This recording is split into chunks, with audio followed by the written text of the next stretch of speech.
To run Power Troubleshooter in Windows 10 Home, open Settings, click or tap Start menu icon, and then click or tap Settings. Select Update and Security. Click or tap Troubleshoot. Select Additional Troubleshooters.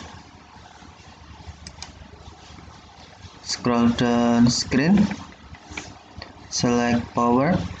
Find and fix problems with your computer's power settings to conserve power and extend battery life. And then select Run the troubleshooter. Allow the troubleshooter to run on and then answer any question on the screen. If you see a message that no change or updates were necessary, you can try recovery options or find out more about Outlook error code and update and installation error code.